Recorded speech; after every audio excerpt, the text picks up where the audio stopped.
post-war teenagers. Britain. This is how a lot of major citizens see their minor counterparts. Screaming, frenzied, teenage idolizers of pop stars without a sensible thought in their long-haired heads. Yep, that crazy rock and roll generation. See, here's the thing. Before the 1940s, a teenager usually had to take life pretty seriously. Get a job, help support the family, get married, and so forth. But all that changed with the booming post-war economy, and parents could now help their kids achieve and have more than they had had. So you began to see certain aspects of life beginning to cater towards the younger crowd, even in the early 1950s. All the world's a stage for a lovely girl, but a teenager needs the right clothes to play her part. Pale green net over white with stoning pole taffeta underskirt is every teenager's dream come true. Shirley shows us another charming creation in black and check taffeta. But watch closely. Remove the bolero, reverse the skirt, and there you are, 4 different dresses for the price of one. So fashion was becoming important for the younger generation. And, as we all know, what would 1950s teenagers be without cars? It is an opportunity to demonstrate to themselves and their community that they are interested in increasing their knowledge of traffic laws and improving their driving ability. Applauded is winner Ronald Hopkins of Atlanta.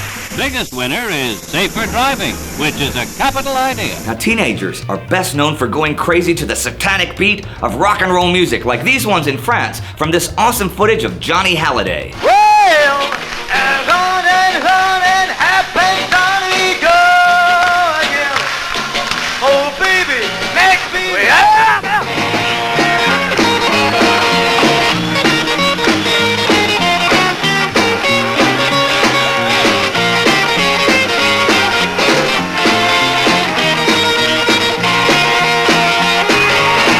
Those kids weren't crazy. I mean, crazy.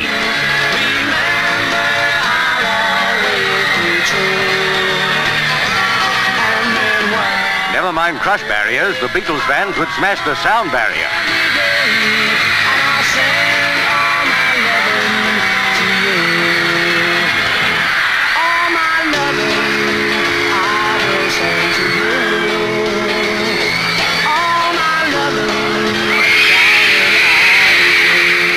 That's more like it. Now, can we see some of that in Technicolor?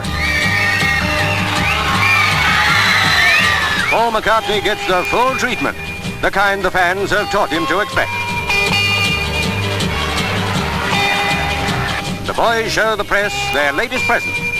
They're a natural, these fabulous 4, bubbling over with fun, getting as much kick out of entertaining as the fans get from them. Even better. Now, that film has some really awesome live Beatles footage on it, and that film and all of the other films that I'm using clips of today are listed below. Anyhow, the teenagers.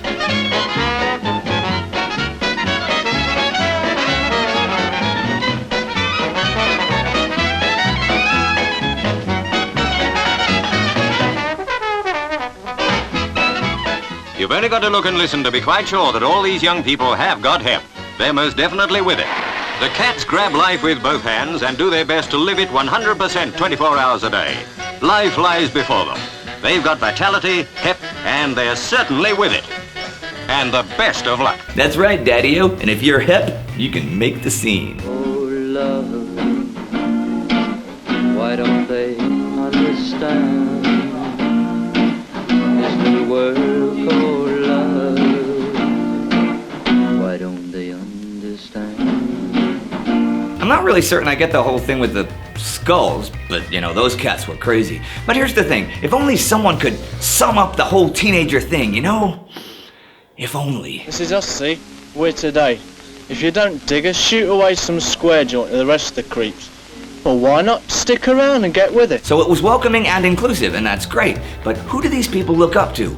Who might be the teen top 10? Surprise, surprise. Heading the list was good old Mum, number 1 in the teen top 10. Voted into second place, the Queen. Sir Francis Chichester got a high rating in third place. And fourth, guess who? Yes, it's Mr. Wilson. Dear old Dad was next on the list by a short head from America's first citizen, President Johnson.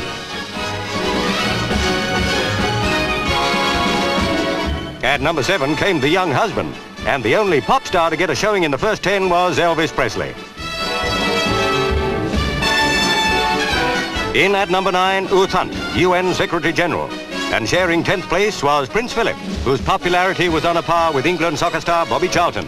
Well, you live and learn.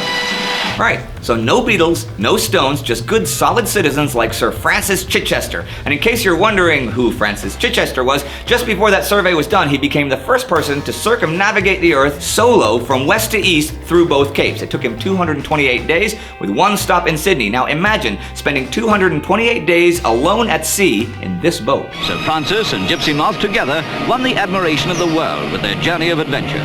An adventure which another Englishman, Alec Rose in Lively Lady, has repeated so admirably. That's Sir Francis for you, and that's actually all of me for you, and a brief look at the world of the post-war teenager. Now, I'm absolutely 100% certain that at some point quite soon I will do another piece on teenagers since we have so much great footage from that era. Come back next Sunday for another highlight film, and don't forget to subscribe to never miss one. Click here to see last week's film, or here for our latest playlist. And now, let's twist me off. Twist! Twist! Harlow Newtown gave a new twist to the twist. A marathon to see if some of the 29 competitors could beat the American record of 18 hours, 4 minutes. No bar to a drink, so long as the feet kept moving.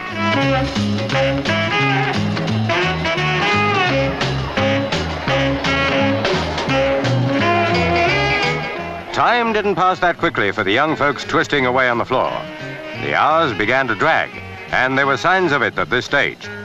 The rules lay down a 20-minute break every 4 hours, as well as a 3 minutes rest every hour. The record player was the only thing that never flagged as the competitors began to drop out.